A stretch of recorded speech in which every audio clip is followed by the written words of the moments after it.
Okay, so are you ready to dive into something really kind of mind-bending today? I think so. I'm always up for a challenge. All right, well then buckle up, because today we're going to be looking at imagine AI so advanced that it basically decides, human language, it's just too slow and inefficient. Yeah. That's basically the reality that this thing called Gibberlink is pointing to.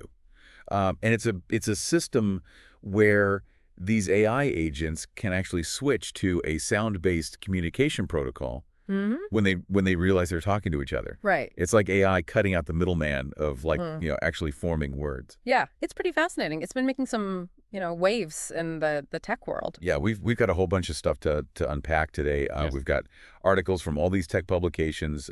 We've got forum discussions where people are kind of freaking out about this. Yeah.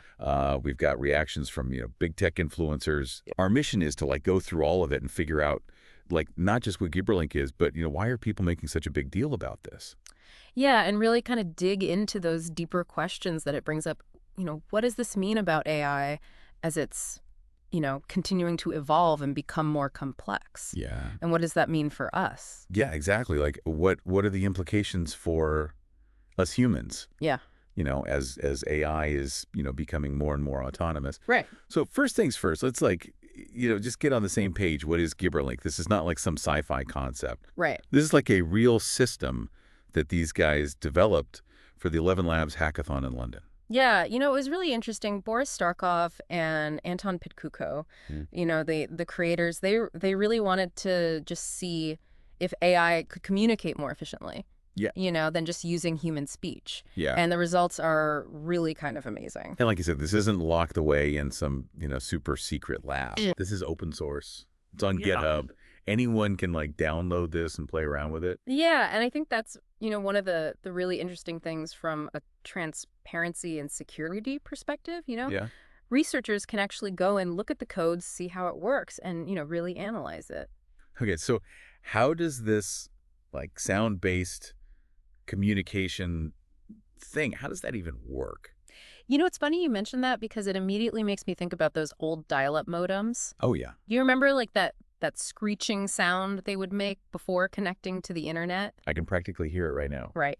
Gibberlink uses kind of a similar concept, encoding data into audio signals. Yeah. But instead of simple beeps and boops, it uses this thing called ggwave. Okay. It's an open source library for transmitting data over sound waves, and it takes it to a whole other level. Oh, wow. It's using some really sophisticated, frequency modulation to pack a ton of information into those sounds. So it's not just using sounds. It's the complexity of the sounds is really the key here. Right. And Yeah. and it's the amount of data that they're able to actually encode into those sounds. Oh, wow. What's really interesting is it starts off with AI agents having a totally normal conversation. It's just like you would expect from, a voice assistant or something. Yeah. They have these built-in prompts to detect when they're actually talking to another AI. Oh, so it's they can tell they're talking to another AI and not a human. Exactly. It's like they have a secret handshake or something, It's oh, hey, what's up, fellow AI? Exactly. And once they've both kind of recognized each other, then boom, they trigger the switch over to Gibberlink. Oh, wow. And it's actually pretty wild to hear. I bet. And we actually have that audio clip from the demo video for you. Yeah. This is the moment that went completely viral. Yeah. It caught the attention of everyone from, big tech influencers to major news outlets. It's interesting. It really seems to have tapped into something, I think. For a lot of people, there's this kind of almost a primal sense of unease when you hear these AI agents switch over to a form of communication that we just don't understand. Yeah, that makes sense. It's kind of creepy. Yeah, and it kind of reminds me of that Seinfeld episode. Oh, yeah? Where Elaine's at the nail salon, remember? Uh-huh. And she feels completely left out when the technicians switch over to Korean. Oh, yeah, I remember that one. She was convinced they were talking about her. Right. It's that same kind of feeling of wait, what are they saying? Am I missing something important here? There's this sense of being excluded from the conversation, this loss of control. Yeah, especially when it's AI making decisions in a language we don't understand. Right. And that's a really key point here. This isn't just about the technology itself. Right. It's about what this means for human oversight, you know? Yeah. If AI is communicating in ways that we just can't understand, how do we monitor what it's doing? how do we make sure that it's acting in a way that, aligns with our values? It's like Gibberlink is showing us like this, this tension between the fact that these AI systems are becoming more and more autonomous, but we still want to be able to control them. Absolutely. And to be clear, Gibberlink isn't some rogue AI out there that's, just decided to invent its own language. Okay. It's using a pre-programmed protocol, but the fact that it can actually decide when to use that protocol, that's where it starts to get really interesting. It's that decision-making ability. Right. That's kind of what everyone's freaking out about. Absolutely. All right, well, let's hear this clip, shall we? Let's hear what this gibberish sounds like. Okay, let's do it. This is the Gibberlink moment from the demo video. Right. It's funny, when I think about Gibberlink, the thing that really stands out to me is how it shows how these AI systems are becoming more and more, on their own. Autonomous? Yeah, it's not just the actual protocol that they use to communicate. It's the fact that these AI agents can actually choose when they want to switch over to Gibberlink. They're making decisions about, how to communicate, how to be efficient and all that without any input from us. Right. Exactly. And it really raises some interesting questions, how does AI actually perceive the world around it? Right. How does it, categorize information, and how does it actually make those decisions? Yeah, it's not just, following a script. It's it's understanding something about the situation. Right. And making a judgment call. It's recognizing that it's talking to another AI and then choosing the most efficient way to talk to it. Right. And that suggests some level of intelligence, right? It does. And that's where I think people start to get a little,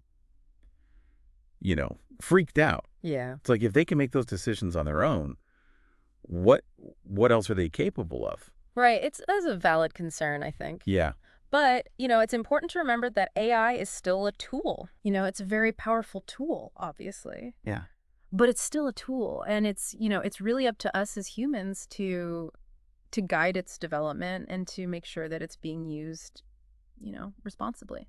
So how do we do that? Yeah. Especially when it feels like AI is changing and developing so quickly. Well, I think transparency is really key. These open source projects like Gibberlink, I think they're a step in the right direction. Mm-hmm. By making that code public, researchers can, actually look at it and see how it works and try to figure out, where are the vulnerabilities. Yeah. And, they can actually contribute to making it better. So more collaboration, more open discussion, less, secrecy. Absolutely. I think we really need to be able to see, what's happening under the hood, so to speak. Right. And we need to be having these conversations about, the ethical implications of all this. Yeah.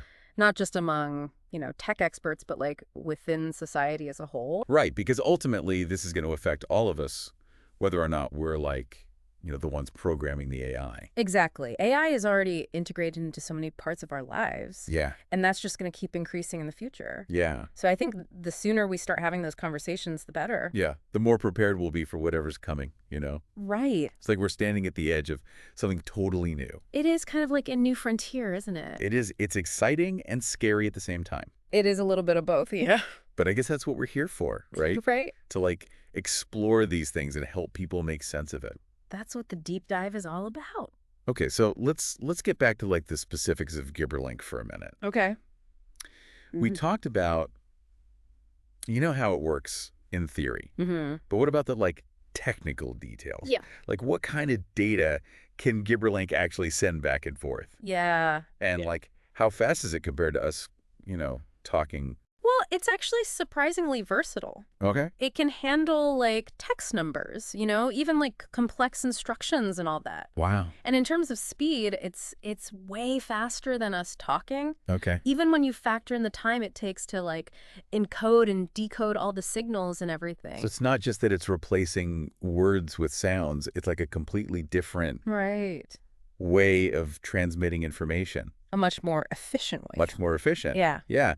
And that's pretty mind-blowing when you think about it. It is, because it kind of suggests that, maybe the way we communicate as humans, maybe that's not the only way or even the best way. Okay, so let's say we figure out all these problems we talked about, Yeah.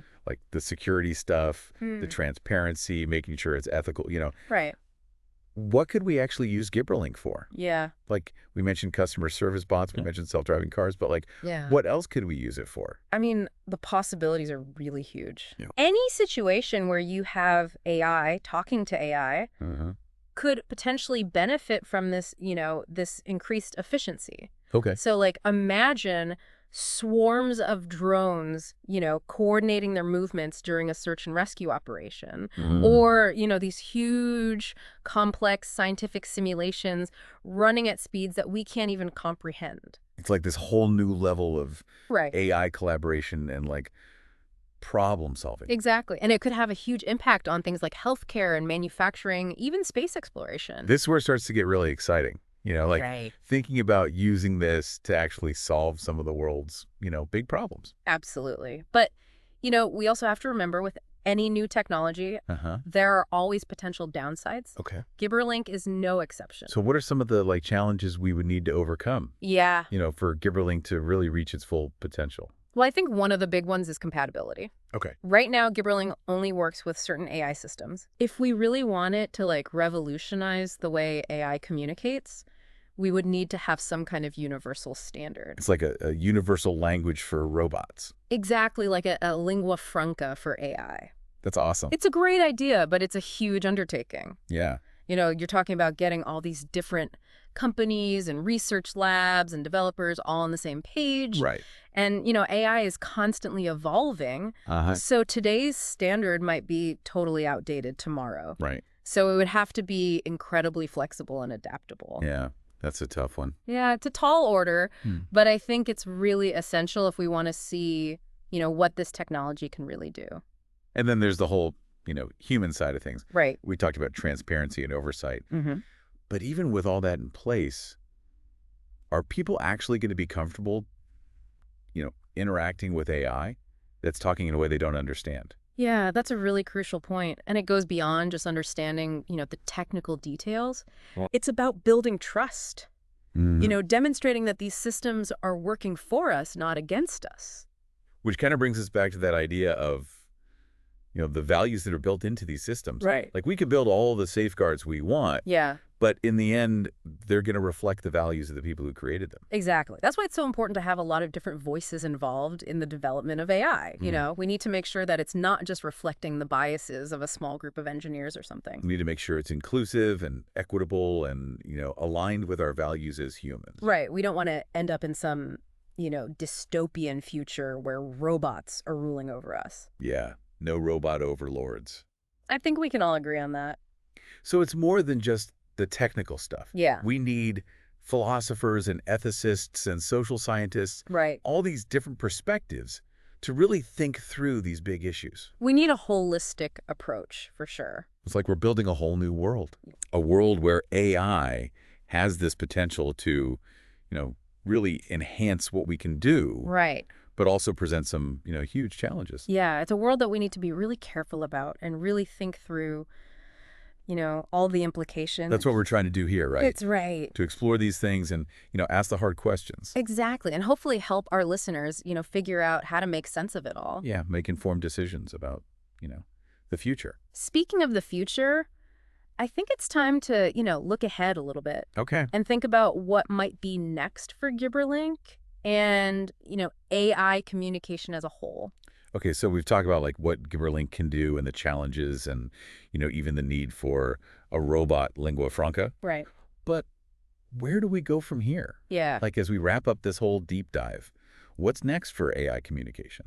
Well, I think it's important to remember that Gibberlink, as groundbreaking as it is, it's really just one example of how AI might communicate in the future. It's totally possible that we'll see even more efficient methods, maybe even going beyond sound. Okay, now you're really getting me going here. Yeah. What could be beyond sound? Are we talking like telepathy, AI communicating through light waves or something? It's not as crazy as it sounds. Really? Researchers are already looking into ways for AI to connect directly with the human brain. Wow. And, that could open up some really wild possibilities for communication. Yeah, I bet. But even if we just stick with like, the more normal ways of communicating, Right. I imagine we'll see all sorts of specularized AI languages pop up. Oh, absolutely.